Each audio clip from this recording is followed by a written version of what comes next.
ikintu ca mbere twovuga nuko gusega bitari mu mico n'imigenzo y'abarundi. Umurundi kuva kera na rindi yamafata yuko gusega ari guta ubuntu, ari guta ubushingantahe canke ubupfasoni, vyamye ari ibintu bitari mu migenzo n'imico y'abarundi.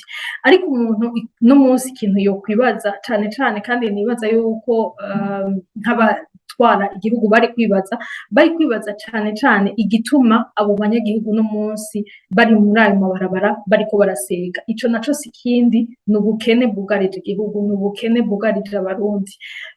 Uno munsi umurundi ntagira amafaranga yo gushobora kurihira ishure ry'umwana wiwe, ntafise ububasha bwo gushobora kwishura inzu abayemwo, ntafise ububasha bwo gushobora kuronka ico agaburira umuryango. Ivyo vyose ugasanga vyabaye vyinshi, imiryango irasambuka, abantu bakaja mu mabarabara kuko atayindi nyishu bafise kugira ngo bashobore kuva muri izo ngorane.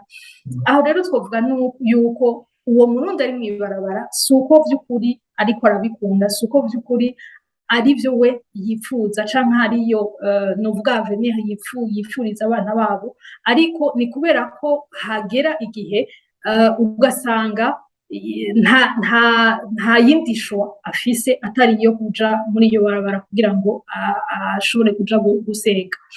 Ico rero twibaza nuko gufata abo bantu umuntu akabafunga akabatwara mu mabohero atariyo nyishu yari ikwiye.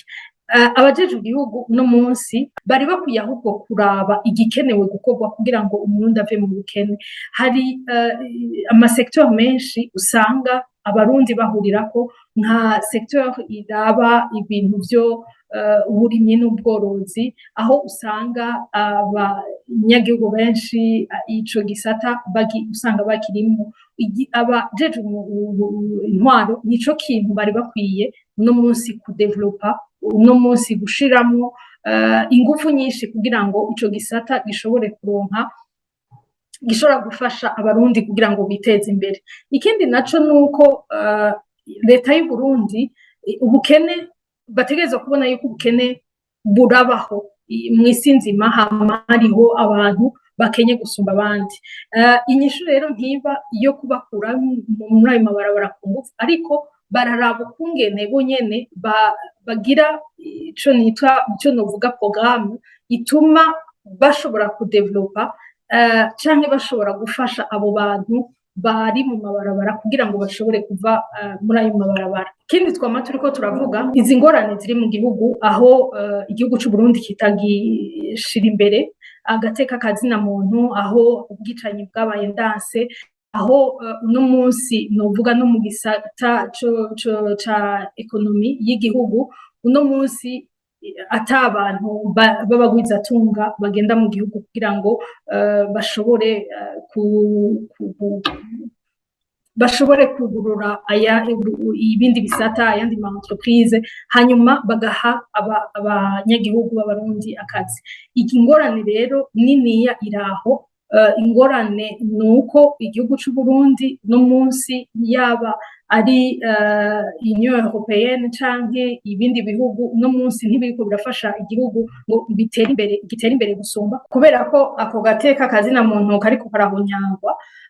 Ikindi naco nuko nabo bagwizatunga uno munsi kubera ko hari umutekano muke mu gihugu badashobora kubaka kugenda mu gihugu ngo bashore imari zabo, ngo bashobore gushiramwo amafaranga mu bisata bitandukanye bituma haba iterambere mu gihugu, kubera ko vy'ukuri nabo nyene batumva yuko batunganirijwe, kubera ko batumva nuko umutekano wabo ukwiye kugira ngo bashobore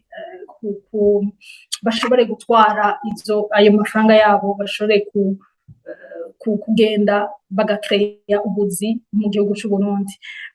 Icanyuma twovuga nuko tugerageje kwanaliza iyo nyishu abajejwe intwaro b'u Burundi bahaye yo gufunga abo bantu, nuko kuri twebwe ari solution usanga izoza gutuma igihugu c'Uburundi gita amahera mu kuraba ukungene abo bantu babaho muri ayo mabohero, mu kuraba ukungene abo bantu baronka aho baba muri ayo mabohero, kandi ayo mafaranga bari gushobora kuyafashisha kugira ngo bateze imbere ibisata bimwe na bimwe, abo bantu ntibarinde gufungwa ariko bashobore kuronka ukungene bashobora kwisununura mu mibereho yabo biciye mu kuronka ubuzi canke ibindi bikorwa bitandukanye vyotuma bikuri umurundi ashobora kuva mu bukene.